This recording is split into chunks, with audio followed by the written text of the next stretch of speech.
Hi friends, പുതിയൊരു വീഡിയോയിലേക്ക് എല്ലാവർക്കും സ്വാഗതം. നമുക്കിന്ന് പാവയ്ക്ക തീയലുണ്ടാക്കാം. അതിനായിട്ട് ഞാൻ ഒരു പാവയ്ക്കയാണ് എടുത്ത് അരിഞ്ഞ് വെച്ചേക്കുന്നത്. ചെറിയ കഷ്ണങ്ങളായിട്ട് അരിഞ്ഞെടുത്ത് വെച്ചിട്ടുണ്ട്.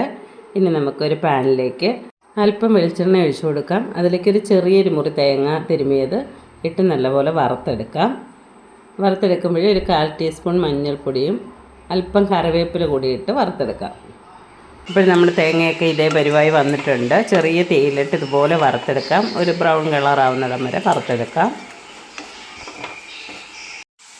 നമ്മുടെ തേങ്ങയൊക്കെ മൂത്ത് വന്നതിലേക്ക് 1.5 സ്പൂൺ മുളക് പൊടി ഇട്ട് കൊടുക്കാം. അതേ സ്പൂണിന് തന്നെ 1 സ്പൂൺ മല്ലിപ്പൊടിയും ഒരു 1/4 ടീസ്പൂൺ ഉലുവപ്പൊടിയും കൂടി ഇട്ട് നല്ലപോലെ ഒന്നുകൂടി വറുത്തെടുക്കാം. നല്ല പൊടിയുടെയൊക്കെ ഒരു പച്ചമണം മാറുന്നിടം വരെ നമുക്കൊന്ന് വറുത്തെടുക്കാം. അതിനുശേഷം തേങ്ങ തണുക്കാനായിട്ട് വെയിറ്റ് ചെയ്യാം. ഇനി നമുക്ക് തീയലുണ്ടാക്കാനായിട്ട് ഒരു ചട്ടി അടപ്പിലേക്ക് വെക്കാം. അതിലേക്ക് അല്പം വെളിച്ചെണ്ണ ഒഴിച്ചു കൊടുക്കാം. വെളിച്ചെണ്ണ ഒഴിച്ചു കൊടുത്തതിന് ശേഷം ഞാൻ അല്പം തേങ്ങാക്കൊത്താണ് മൂപ്പിച്ചെടുക്കുന്നത്. നമ്മൾ തീയലൊക്കെ ഉണ്ടാക്കുമ്പോഴേച്ച് തേങ്ങാക്കൊത്ത് കടിക്കാനുള്ളത് നല്ല ടേസ്റ്റാണ്. അപ്പോൾ കുറച്ച് തേങ്ങാക്കൊത്ത് നമുക്കൊന്ന് മൂപ്പിച്ച് മാറ്റി വെക്കാം. തേങ്ങയൊക്കെ ഒന്ന് മൂത്ത് വരുന്ന സമയം കൊണ്ട് നമുക്ക് അല്പം പുളി കൂടി വെള്ളത്തിലിടാം. ഞാനൊരു ചെറിയ നെല്ലിക്ക വലിപ്പത്തിനുള്ള പുളി കൂടി എടുത്ത് വെള്ളത്തിലേക്ക് ഇടുന്നുണ്ട്. അതല്പം വെള്ളം ഒഴിച്ച് കുതിരാനായിട്ട് വയ്ക്കാം. അപ്പോഴേക്കും നമ്മുടെ തേങ്ങാക്കൊത്തൊക്കെ നല്ലപോലെ മൂത്ത് വന്നിട്ടുണ്ട്. ഇത് നമുക്ക് വേറൊരു പാത്രത്തിലേക്ക് കോരി മാറ്റി വെക്കാം. ഇനി അതേ എണ്ണയിലേക്ക് തന്നെ നമുക്ക് ചെറിയ ഉള്ളി അരിഞ്ഞതാണ്. ഞാനൊരു 10 ചെറിയ ഉള്ളി എടുത്ത് അരിഞ്ഞതാണത്. അതിൻ്റെ കൂടെ പച്ചമുളക് അരിഞ്ഞതും കൂടി ഞാൻ എടുത്തിട്ടുണ്ട്. അതിൻ്റെ കൂടെ തന്നെ കുറച്ച് കറിവേപ്പില കൂടി ഇട്ട് കൊടുക്കാം. ഇതെല്ലാം കൂടെ നല്ലപോലെ ഒന്ന് വഴറ്റിയെടുക്കാം. ഉള്ളിയൊക്കെ വഴണ്ടി വരുന്ന ആ ഒരു സമയത്ത് തന്നെ നമുക്കതിന് ആവശ്യമായ ഉപ്പ് കൂടി ഒഴിച്ചു കൊടുക്കാം. അതിൻ്റെ കൂടെ തന്നെ ഒരല്പം മഞ്ഞൾപ്പൊടി കൂടി ഇട്ട് കൊടുത്ത് നല്ലപോലെ ഒന്ന് വഴറ്റിയെടുക്കാം.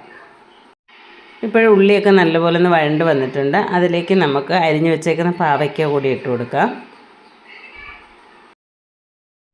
പാവയ്ക്കായും ഉള്ളി എല്ലാം കൂടെ നല്ലപോലെ ഒന്ന് വഴറ്റിയെടുക്കാം.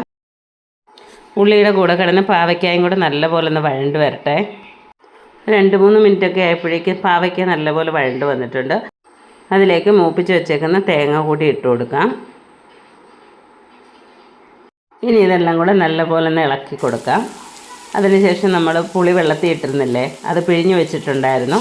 ആ വെള്ളം കൂടി നമുക്കതിലേക്ക് ഒഴിച്ച് ഇനി ഇതെല്ലാം കൂടെ ഒന്ന് ഇളക്കി വെച്ചിട്ട് അടച്ചു വെച്ച് ഒന്ന് വേവിച്ചെടുക്കാം. ഒരു 2 മിനിറ്റ് ഒന്ന് വേവിച്ചെടുത്ത ശേഷം നമുക്ക് അരച്ച് വെച്ചേക്കുന്ന അരപ്പ് അതിലേക്ക് ഒഴിച്ചു കൊടുക്കാം. ഇനി അതിലേക്ക് ജാറൊക്കെ കഴുകി വെള്ളം ഒഴിച്ചതിന് ശേഷം ആവശ്യത്തിന് വെള്ളം ഒഴിച്ച് കലക്കി വെക്കാം. ഈ സമയത്ത് ഉപ്പുണ്ടോ നോക്കുക. ഉപ്പില്ലെങ്കിൽ ആവശ്യത്തിനുള്ള ഉപ്പ് ഇട്ട് കൊടുക്കണം. അടച്ചു വെച്ച് കറി തിളച്ച് കഴിയുമ്പോൾ വീണ്ടും ഒന്നും കൂടെ ഇളക്കി വെച്ചിട്ട് വീണ്ടും അടച്ചു വെക്കുക. നല്ലപോലെ ഒന്ന് കറിയൊക്കെ തിളച്ച് വറ്റി വരുന്നിടം വരെ അടച്ചു വെക്കുക. അപ്പോൾ നമ്മുടെ കറിയൊക്കെ നല്ലപോലെ തിളച്ച് വറ്റി വന്നിട്ടുണ്ട്. ഇനി നമുക്കിതിൻ്റെ അടപ്പ് ചെറുതായിട്ടൊന്ന് തുറന്ന് ഒന്ന് മാറ്റി വെച്ച് കൊടുക്കാം. അപ്പോൾ ഇതിൻ്റെ ഈ എണ്ണയൊക്കെ ഒന്ന് തെളിഞ്ഞ് വരാൻ വേണ്ടിയിട്ടാണ് അങ്ങനെ വെക്കുന്നത്. ഒരു 5 മിനിറ്റ് അങ്ങനെ ഒന്ന് വെച്ചേക്കാം. ഇപ്പോഴും നമ്മുടെ കറിയൊക്കെ എണ്ണ തെളിയാൻ വേണ്ടി വെച്ചിട്ട് ഒരു 5 മിനിറ്റൊക്കെ കഴിഞ്ഞിട്ടുണ്ട്. നല്ലപോലെ എണ്ണയൊക്കെ തെളിഞ്ഞ് വന്നിട്ടുണ്ട്. ഈ ഒരു സമയത്ത് കടുക് വറുത്തൊഴിക്കേണ്ടവർക്ക് കടുക് വറുത്തൊഴിക്കാം. വറുത്തരച്ച കറിയായതുകൊണ്ട് പിന്നെ എണ്ണ ഒഴിക്കേണ്ട കാര്യമില്ല.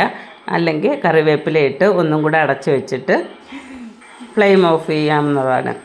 അപ്പോൾ നമ്മുടെ ടേസ്റ്റിയായി പാവയ്ക്ക തീയലൊക്കെ റെഡി ആയിട്ടുണ്ട്. വീഡിയോ ഇഷ്ടപ്പെട്ട് സപ്പോർട്ട് ചെയ്യാൻ മറക്കരുതേ. പുതിയൊരു വീഡിയോയുമായി വീണ്ടും വരാം. ബൈ.